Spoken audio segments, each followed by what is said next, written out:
नमस्कार, आप सभी का स्वागत है श्री चैतन्य योगाश्रम के यूट्यूब चैनल पर। आज हम भगवत गीता के 14वें अध्याय के बारे में चर्चा करेंगे। इसमें सर्वप्रथम भगवान बोले, ज्ञानों में भी अति उत्तम उस परम ज्ञान को मैं फिर कहूँगा जिसको जानकर सब मुनिजन इस संसार से मुक्त होकर परम सिद्धि को प्राप्त हो गए हैं।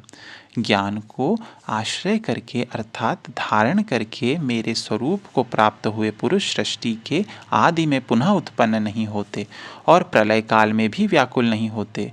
हे अर्जुन, मेरे महत ब्रह्म रूप मूल प्रकृति संपूर्ण भूतों की योनि है अर्थात गर्भाधान का स्थान है और मैं उस योनि में चेतन समुदाय रूप गर्भ को स्थापन करता हूँ। उस जड़ चेतन के संयोग से सब भूतों की उत्पत्ति होती है। हे अर्जुन, नाना प्रकार की सब योनियों में जितनी मूर्तियाँ अर्थात शरीरधारी प्राणी उत्पन्न होते हैं, प्रकृति तो उन सब की गर्भधारण करने वाली माता है और मैं बीज को स्थापन करने वाला पिता हूँ। हे अर्जुन, सत्वगुण, रजोगुण और तमोगुण ये प्रकृति से उत्पन्न तीनों गुण अविनाशी जीवात्मा को शरीर में बांधते हैं। हे निष्पाप, उन तीनों गुणों में सत्वगुण तो निर्मल होने के कारण प्रकाश करने वाला और विकार रहित है।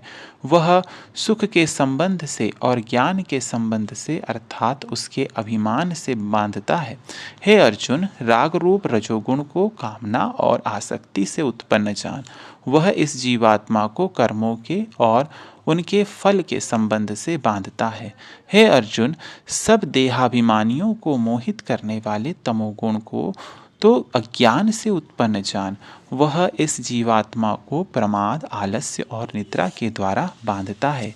हे अर्जुन, सत्वगुण सुख में लगता है और रजोगुण कर्म में तथा तमोगुण तो ज्ञान को ढककर प्रमाद में भी लगाता है।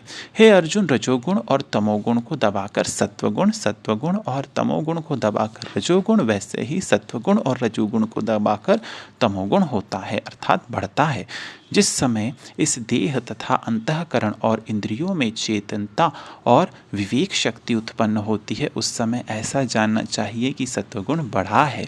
हे अर्जुन, रजोगुण के बढ़ने पर लोभ प्रवृत्ति, स्वार्थ बुद्धि से कर्मों का सकाम भाव से आरंभ, अशांति और विषय भोगों की लालसा ये सब उत्पन्न होते हैं।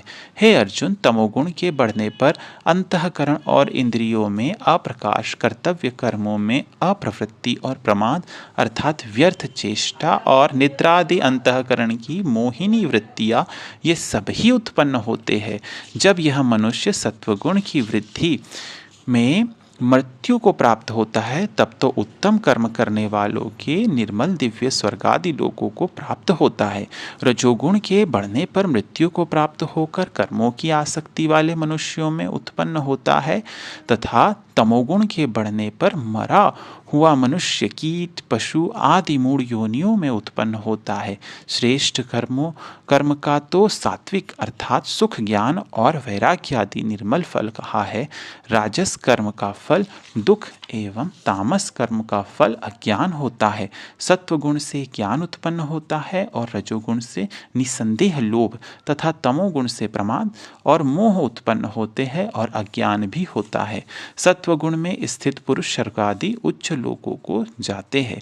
रजोगुण में स्थित राजस पुरुष मध्य में अर्थात मनुष्य लोक में ही रहते हैं और तमोगुण के कार्य रूप निद्रा, प्रमाद और आलस्य आदि में स्थित तामस पुरुष अधोगति को अर्थात कीट, पशु आदि नीच योनियों को तथा नरकों को प्राप्त होते हैं।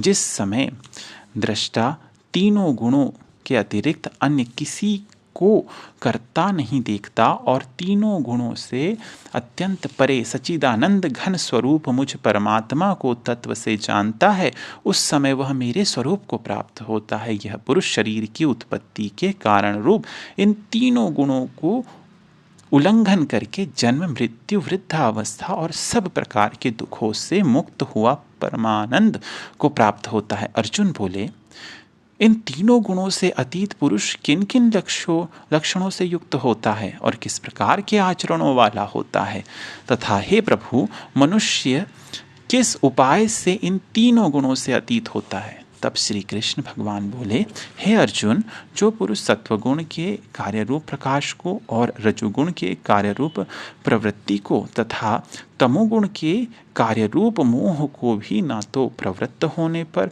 उनसे द्वेष करता है और ना निवृत्त होने पर उनकी आकांक्षा करता है, जो साक्षी के सदृश स्थित हुआ गुणों के द्वारा विचलित नहीं किया जा सकता और गुण ही गुणों में बरतते हैं, ऐसा समझता हुआ जो सच्चिदानंद घन परमात्मा में एक ही भाव से स्थित रहता है एवं उस स्थिति से कभी विचलित नहीं होता, जो निरंतर आत्मभाव में स्थित दुख सुख को समान समझने वाला, मिट्टी पत्थर और स्वर्ण में समान भाव वाला ज्ञानी, प्रिय तथा अप्रिय को एक सा मानने वाला और अपनी निंदा स्तुति में भी समान भाव वाला है, जो मान और अपमान में सम है, मित्र और वैरी के पक्ष में भी सम है एवं संपूर्ण आरंभों में कर्तापन के अभिमान से रहित है, वह पुरुष गुणातीत कहा जाता है।